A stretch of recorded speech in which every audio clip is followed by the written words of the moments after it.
Talking about your professional journey, 30 years in the industry, been a long time.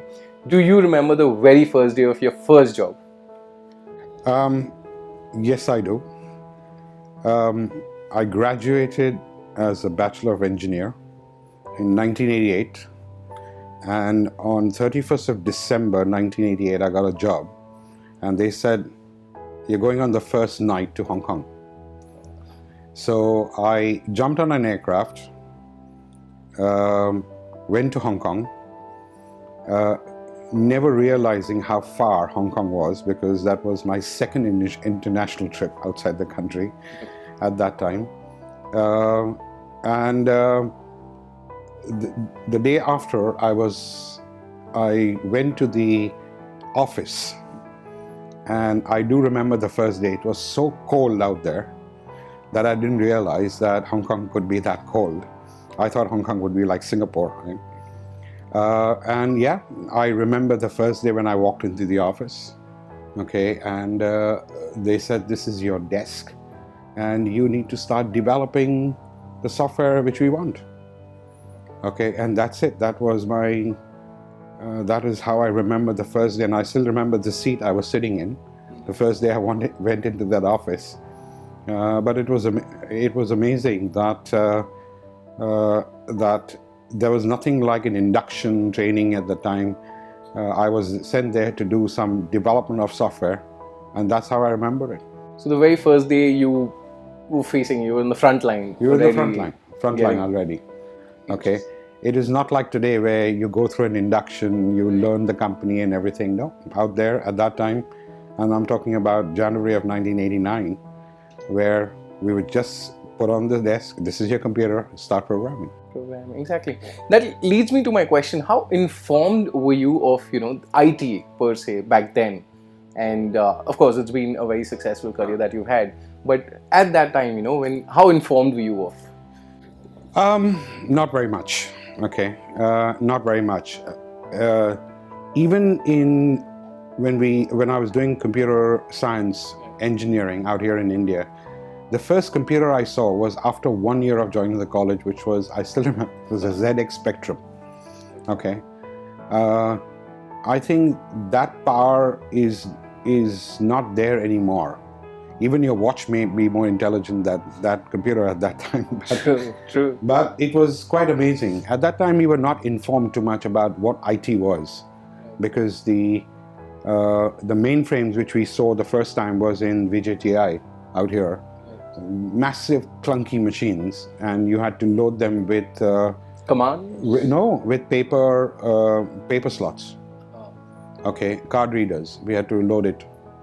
Okay, so very different from what I saw. Okay, and I still remember that the IBM PC XT was one of the first computers I started to work on. So if the keyboard fall on your leg, it would possibly break your leg, not the keyboard. Okay, right. So really huge. Really huge, yeah. Interesting. Now, your career has largely been in Hong Kong, and after a very long time, you came to Mumbai, joining the Sterling and Wilson group. How easy or difficult was this decision for you? I did come to India, all right, long time before that, okay, because with my previous organization, which was HSBC, I was signed worldwide because we were doing worldwide operations.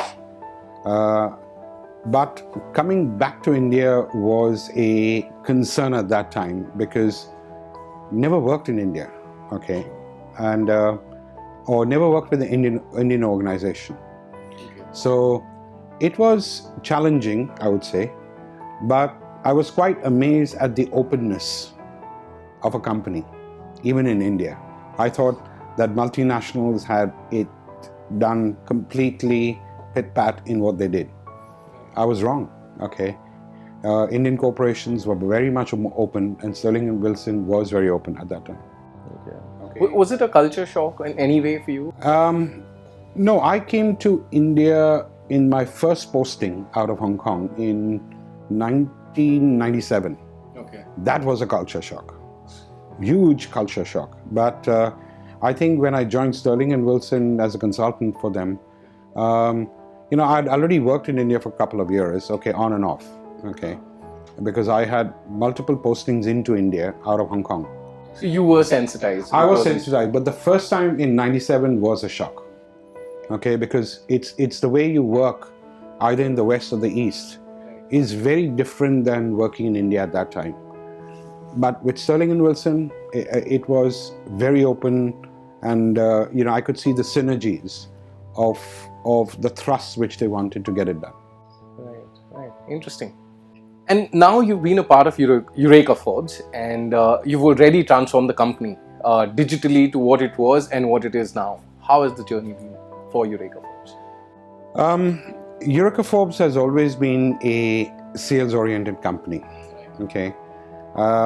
When I joined Eureka Forbes, the fact of the matter was that in order to provide information to the front end, which was limited at that time.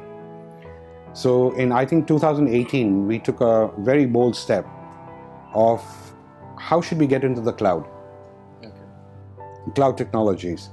So instead of taking the peripheral applications, we just took our tier 1 data, which was on SAP, and pushed it into the cloud.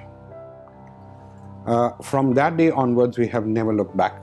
Okay, it was a risk at that time because, but somebody has to take a risk. The management board was everybody was behind it, because in order to be in the front end, innovation is a key component, and only way to do this is to get to the cloud.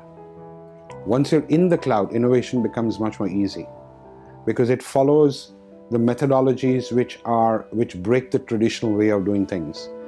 And I think that is where, the innovation failed fast. True. Okay, which doesn't impact the cost, the revenue, anything of that sort. And that brought in the confidence to people to say, let's innovate more.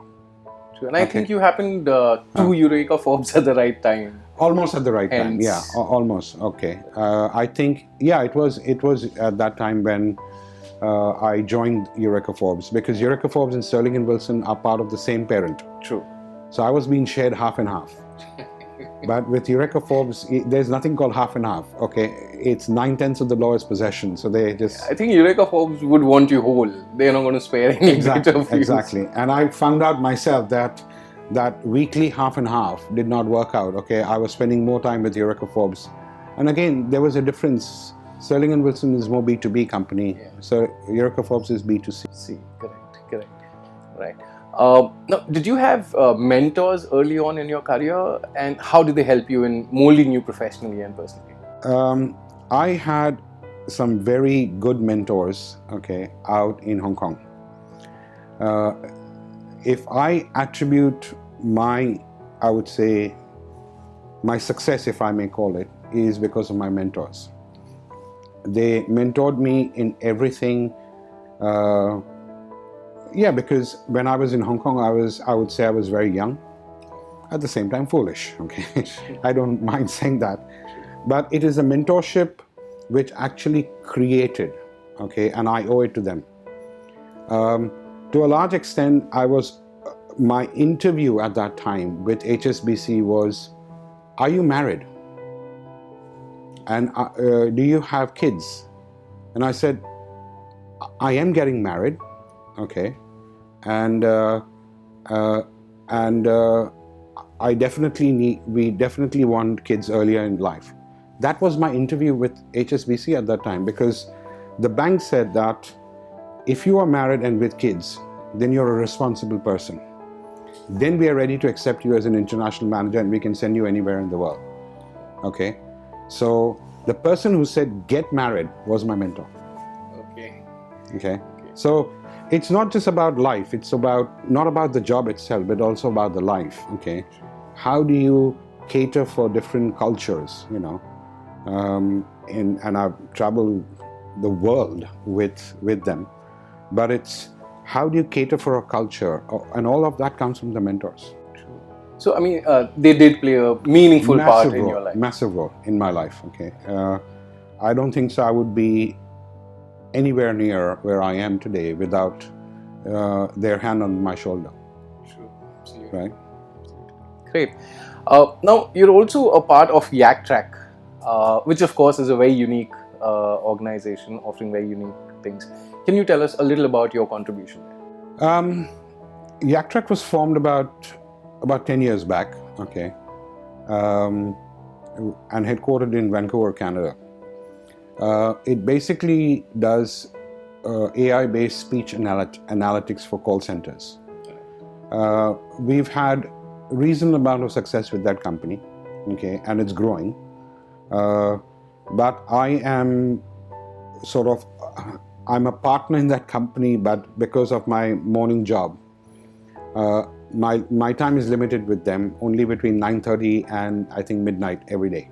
Oh, okay, that's a small because window. that's a small window, but there's a lot which gets done because effectively it utilizes artificial intelligence and natural language processing, and we are working against, I would say against, our competitors are major companies like Verint and NICE, which are multi-billion-dollar companies. So our product is getting quite a lot of visibility because it does real-time voice processing. So as the voice is coming in, it's processing in and giving the call center agents, in this case, the tactical benefits of how they should talk to the customer. Okay, so you probably coming up with responses of what to say to a customer statement. Yeah, they are nudges. Okay. Right. So there are two parts of it. One is done post facto, okay, phrase spotting and everything of that sort, and one is real time. Okay, real time takes a lot of processing power. True. And right? Given the current situation, do you think it's a wonderful time for the company? It is a wonderful time for the company. I think we mostly consider in the North American sector, but we are finding huge amounts of interest with banks like Kotak, Tech Mahindra. So India is... In India, it's picking up a lot because if you process, we do call centers process a lot of data. True. But can you do it real time? Okay, that's the name of the game. True, actually. Interesting. Well, good luck and all the best for that. Great. Well, thank you for sharing about your professional journey. I think it's been an interesting one and a good one to hear for me as well.